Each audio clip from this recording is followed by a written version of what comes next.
Hi, everybody. I'm Kathy Klotz-Guest, and I'm the founder of Keeping It Human and the author of Stop Boring Me. And the best advice I ever got was really to listen to your gut. And if it's telling you to do something, find a way to make that happen. Ooh, I love that. Listen to your gut. So who gave you that advice, Kathy? What were you doing when that happened upon you? You know how, like, when you're in your 20s and you think you know everything, and people are like, you know what?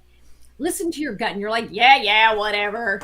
Whatever. And it doesn't really mean anything because you don't have the life experience. And I can think of all the times that it was said to me in business, it was said to me in comedy stages by artistic directors that were like, you have a great gut. Forget about what other people are doing. Listen to your gut. And it took me a while, but now that I'm older, I go, oh, you know what? I get what they were saying. I get what they were saying. I have a good gut. And I think every human, I think, has that inner, like, yeah, I think that's what I should be doing. But we get talked out of it, don't we, by other people? Yeah. Yeah. Well, experience, right? That we all think that our experience is the same, right? So, Kathy, this is what I think you should do. So to your point, right? Listen to your gut, not just a gut, right? Like, don't just listen to experts. Not that you don't want to coach, but what feels right for you is what's important. Is that what you're hammering at here? Exactly, because the thing that you nailed so much better than I could, is that when people give you advice, it's from their point of view, what they see and what they would do. And a lot of times, remember, when you're doing something new in the world, you see what's possible because it's you, and they may not get the full vision. So they're telling you what they would do based on themselves. And that may not be, and a lot of times it's not, what you need to be doing with your capabilities and your vision and your skills.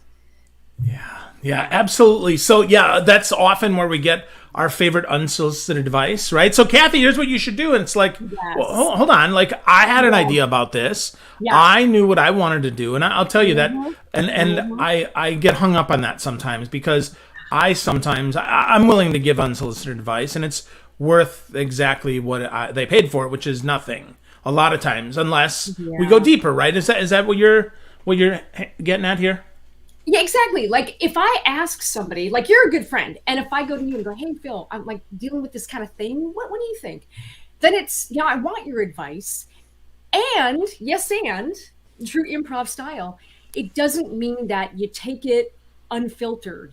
You take somebody's advice and maybe you parse it and go, what parts ring true for me and what parts just don't fit? And it's okay to say, no, thank you. It's okay to say, I appreciate you, and based on what your view of the world is, and God bless, because you see something I don't. And then to go inward and go, hey, but you know what? I'm the one that has, 20 plus years in comedy stages. I'm the one who was a VP of marketing. I'm the one who actually ran big teams. And I see the two together in ways you don't even see possible. So I'm going to do me. Thank you. Yeah. And that's a good thought as we jump here into 2022 is, right, we have to do us because ultimately we're responsible for us. Yeah. We're responsible for those decisions. We're responsible for the outcomes or the lack of decision or the lack of outcome. Yeah. Ultimately, I think this is where making a decision that's right for you has to really be with you, because when you follow somebody else's advice, you're the one who has to follow through on it.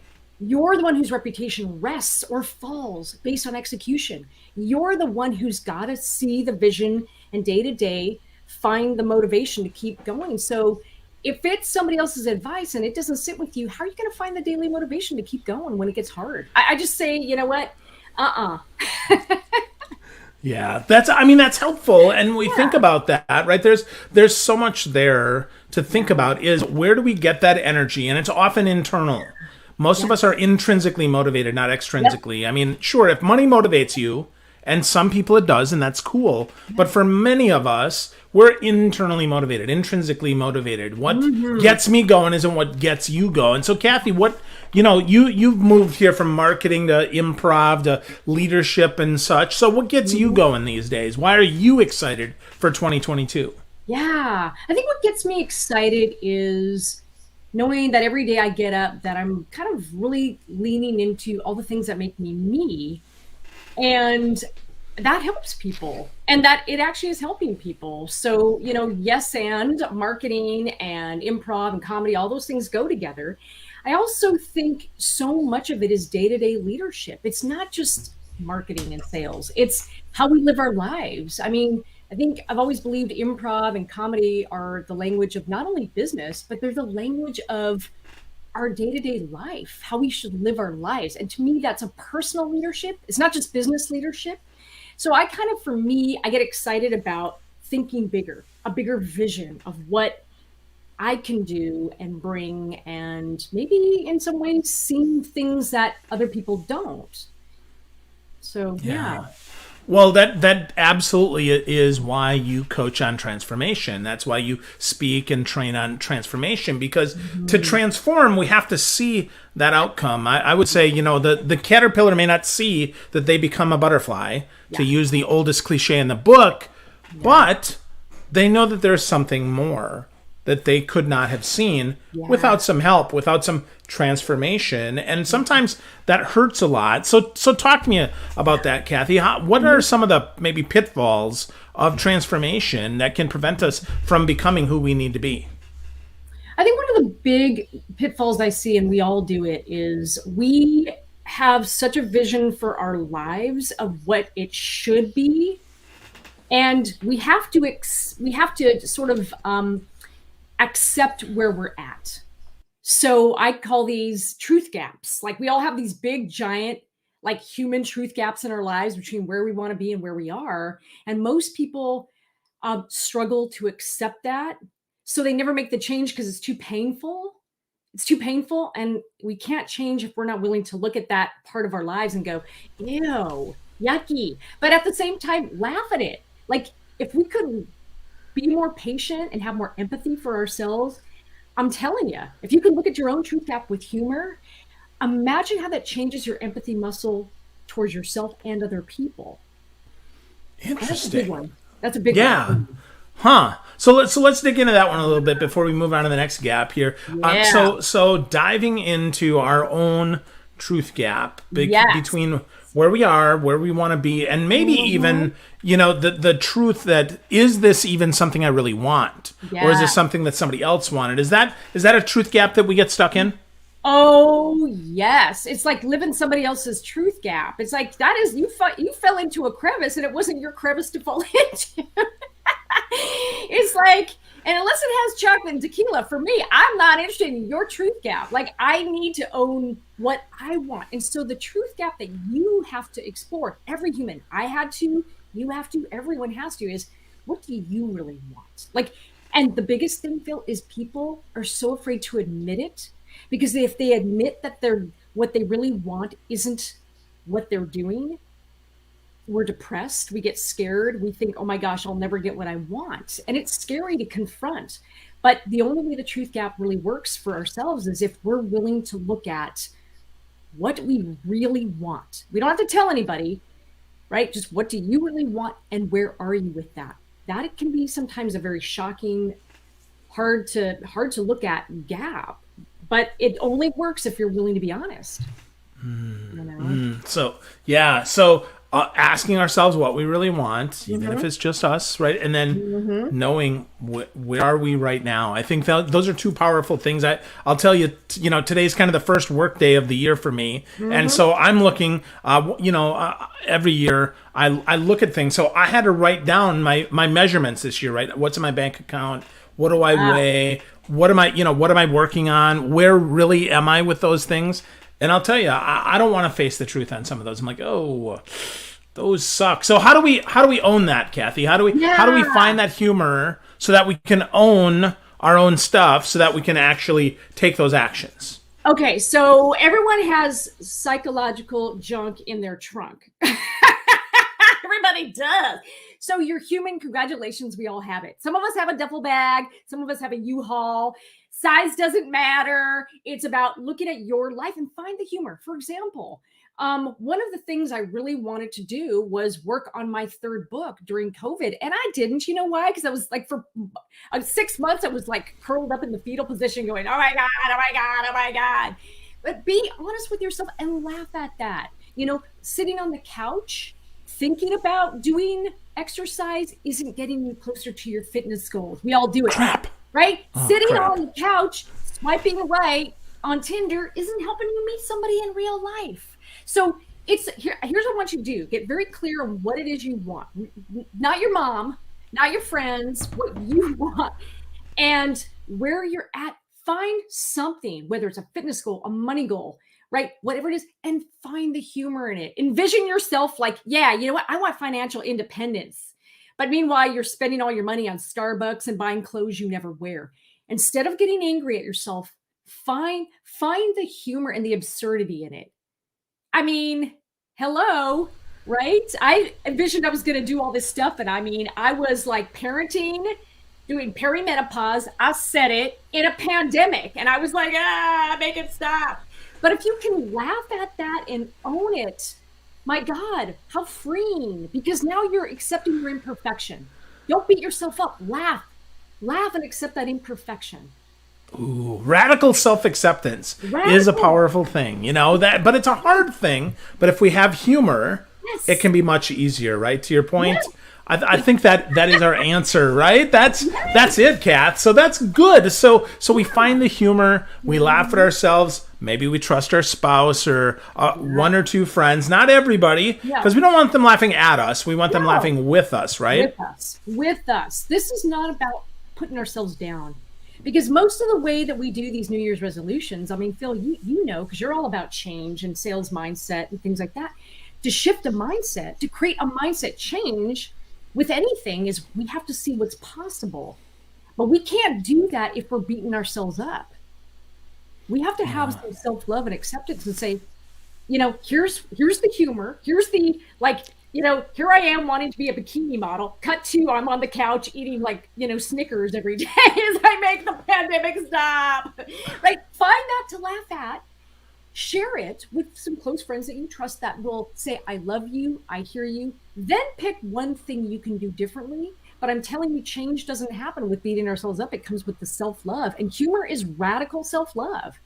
Just, Yeah. yeah, stop judging yourself. There you Right? go. That's what your family is for. Yeah, I guess, right? Yeah.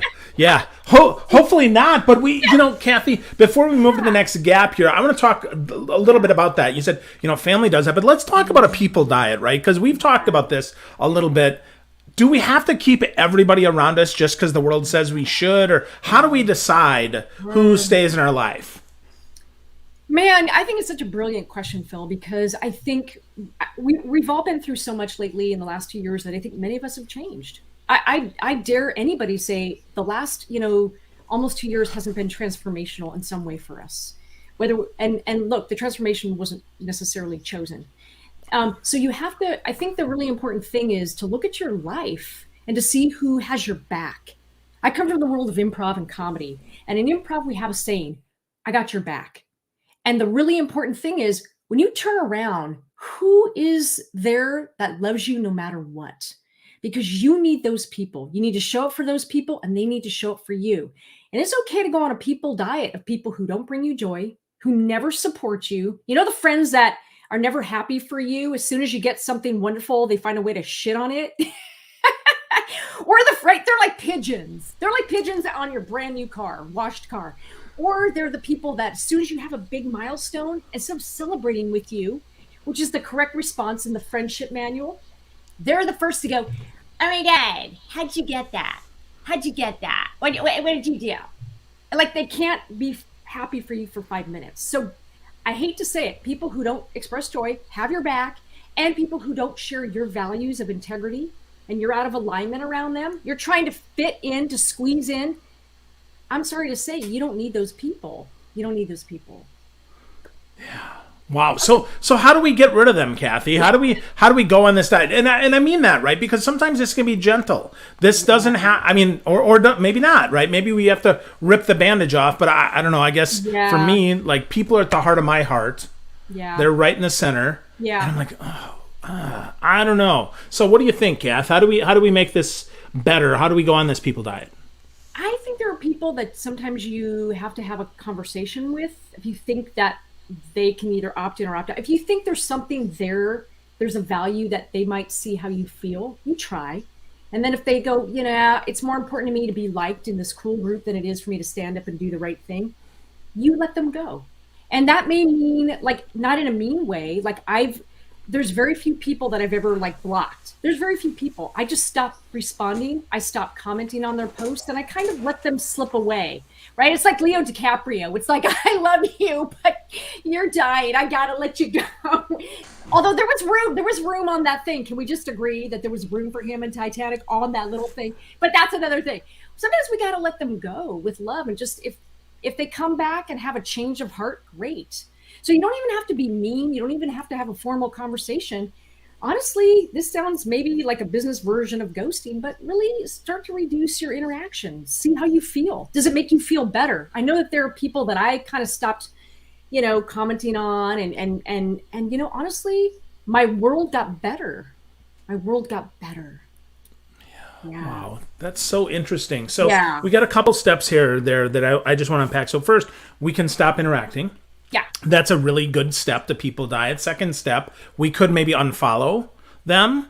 And then if they still don't get it and it's still not working and it isn't helping enough, I would say that's when we move to the block, right? That's when we move to the cut them completely out. And whether they know it or not, I'll say some of the people I've blocked, I really was worried about, and they don't really care. Like, there's nothing there. It's so interesting. Like, it was the story I told me, but it's not really the truth. They could give a crap. And I'm like, wow, why didn't I do that years before? I think you are so right. I think blocking is sort of the like escalation path. And look, there's times you have to block people. I mean, let's just be honest. Like last year, well, a year and a half ago, 2020, we had to block a lot of our friends for a lot of the stuff that they were causing in our lives.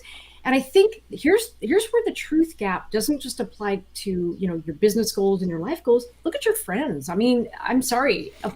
Are those people showing up for you? Would they have your back? And I realized a lot of the people that, in some circles that I was saying, no, give them a chance. They're going to change. They're going to see it.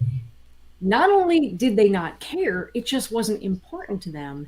And the reality I had to accept was we were not aligned on values. And there was no way to get there. And there are some things that are just non-negotiable for me, and my values are one of them.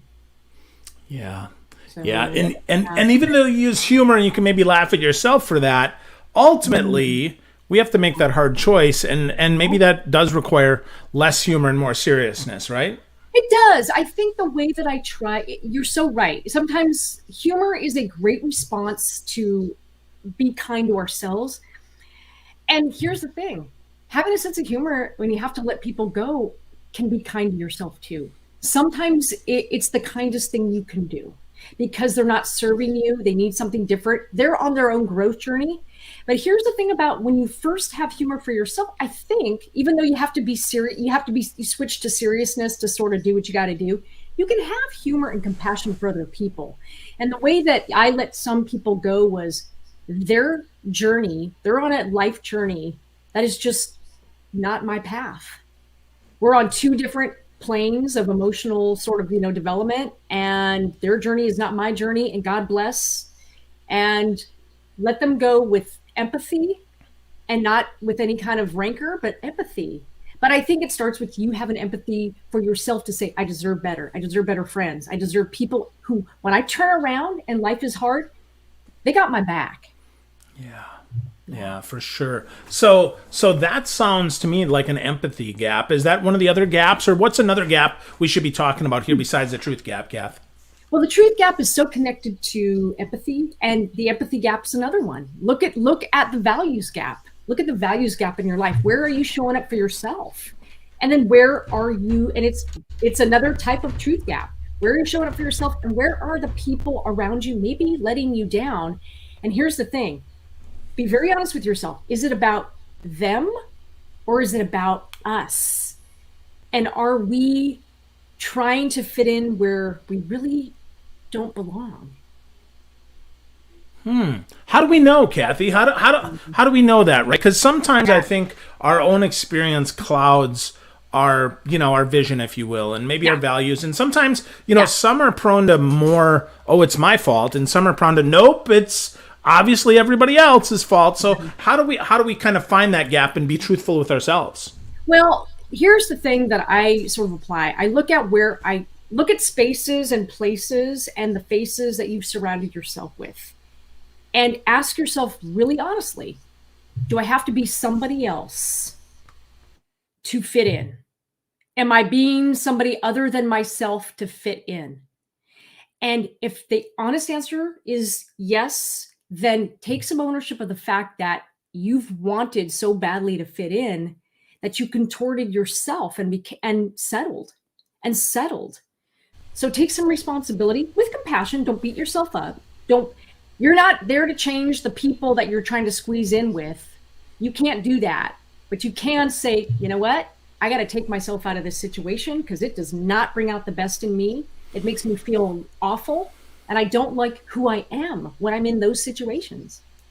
Yeah, that makes so much sense. I had a job once where they really did not like the fact that not only do I wear bright colors, but my personality is a little different than everybody else's. I know that's true, and they actually asked me to not in a jerky way like that I am. I don't know. At least I try not to be, right? But they were like, yeah, well, if you could just kind of be less you, Phil, and like really not share your opinions about stuff. I'm like, hi, I got to raise my hand here. That's why you hired me.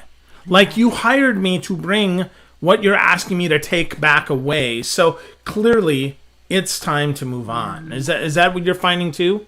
100%. 100%. I mean, if you cannot be you in an environment, get out of there. I mean, the reality is like, I'm like you. I mean, I'm a woman with a corporate background who also has a comedy background, right? I get paid for my opinions, but it's to help move you forward. It's to yes and you forward. And if people don't want to hear it and you've got to be somebody else, if you can't speak up and say, hey, take a look at this. These things are hurting the community. We have some issues here that other people, and if people's first reaction is to get angry, then maybe that's not for you, or to tell you to be less, or to be, I've had the same thing. Kathy, we love you, but could you just be less you? No. And I think every human being, I think everyone knows that because we've all experienced being in a place where maybe it just didn't feel right. Yeah, and it's interesting because it often doesn't come at us that clearly. No. As much as we're kind of making fun of it, it's not as easy as somebody saying, "Hey, just be more or be less you." It's often more subversive. It's often more subtle, right? People ask those questions like, if you could just, and you're listening to that, and you're like, why? Like something just doesn't do it, and that's the gut check that we have to give. It gets back to your first point, right? Yeah. If you feel something is amiss, like take a hard look. Is it you or is it them? Yeah. And then be willing to move forward, right? Totally be willing to move forward. And the reality is that sometimes we get it wrong too. Sometimes, it's easy to blame everyone else. Yes, and we also have to own responsibility for going, you know what? I have a choice and I can take myself out of those situations. And, the reality is I think it's a whole lot easier to take responsibility and remember that we have some ability here. We can make a bold choice, which is to yes and other people where they're at. Your journey is your journey. Yes, and my journey is over here. Godspeed. I'm going to move over here. It doesn't have to be rancorous, or it doesn't have to be, with any animosity. I think it's just choosing the people diet that makes you feel like I can be me here. That environment, the people around you that love you for being you. Yeah. Wow. Good reminders. So what's one more gap here, Kathy, as we're moving along here? We got the truth gap, we got a values gap, kind of that self gap or friends gap that we've talked about here. What's one more big one that we often overlook that can help us really transform? I think one of the biggest other kinds of gaps is really looking at our own joy gap. I think joy gap is a big one for me. It's, they're all connected. All these gaps are connected, right? And I think it's where are you finding joy? What's blocking your joy? And this is a really important one. Pay attention to your feelings. If you're if you go into a group or an employer, or you're around certain people and your joy just isn't there, really be honest with yourself about why. What is blocking my joy? Right? What is joy blocking me? What is that? And who's joy blocking me, and why? And really take a hard look at that. And again, anytime you have to take a hard look at your life, try to find the humor in it, because honestly, if we can laugh at ourselves first, it's a whole lot easier to admit and then make the shift. Yeah. Right? Well, it doesn't feel so painful, right? It's not. It doesn't have to be painful. We're all human. We all have gaps in our lives. Everybody does. And it's okay to be imperfect and to admit, because that's, congratulations, you're human. But I think one of the biggest reasons why we fail with a lot of these shifts is because we beat ourselves up. Why can't I get it right? Why can't I be better? And we beat ourselves up. And, compassion is what gets us there. Empathy and humor helps us reframe in a positive way, in ways that beating ourselves up and more judgment's just never going to do. It's never going to do, right? It's never going to do. Yeah. Yeah. Laughing at ourselves is so helpful, and finding ways to find that humor is so powerful. So Kathy, tell me, give us a little teaser here. What's book 3 going to be about? I know it's not going to be out for a while yet, but tease me a little bit here. What's book 3 about? I think book 3 is really going to have a thread of what we're talking about, which is the personal and business transformation of humor. It's going to be, all my other books have been sort of like, marketing, storytelling, and humor and all that other stuff. This is really going to be, I think, the heart of the pyramid, which is kind of more self-actualization. I know I sound like one of those like coaches. Oh my God, I am. But it's but it's not really, honestly. It's just, I think sometimes we forget. We get so hung up on humor being scary because we think it's about being funny. And I want to disabuse us of that notion. It's not about being funny for other people. Humor is about owning your own joy and being honest with yourself and going, hey, I'm entitled to laugh. And even if nobody laughs, I mean, it makes me happy.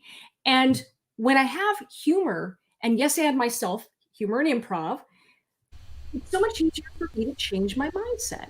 And so I want people to understand that. So I think the book 3 is going to have a whole lot of that thread in it. Yes. That's awesome. Good. Yeah. Good. Well, I love that definition of humor. And I think that's something that we can bring to our lives every day. Own your own joy. Find ways to be happy and joyful in where you are and what you are, and mind that gap. Ask yourself, do I have to be someone else to fit in? And if so, get the heck out of there. But start by getting clear on what you want and where you are right now, and find the joy in that. Would that be a good way to sum up what we talked about today, Kath? What did I miss? Absolutely. You want that mind shift? Mind shifts never start with self-flagellation. We got to stop beating ourselves up. Have some humor. Laugh at it. Own it. Give yourself some of that self-love and radical self-acceptance. Absolutely. Yeah. And guess what? We all while you're laughing at yourself, understand that everyone else has their own truth gap too. You're not alone. You're not alone. Yeah. Yeah. You're not special, but you are, just like everybody else, right? Exactly. Your mama wasn't lying to you. You are special, just like everyone. Yes. That's right. Yeah. So, Kathy, if folks want to get more of your goodness and want to get connected to you and have a conversation more deeply about transformation or humor or joy, where would they go? Well, you can go to keepingithuman.com. You can also connect with me here on LinkedIn, Kathy Klotz-Guest, at all the socials. But yeah, keepingithuman.com or LinkedIn are the primary ways, and I'd love to hear from you. Awesome. Awesome. So folks, get connected, get transforming your life and your work with some humor.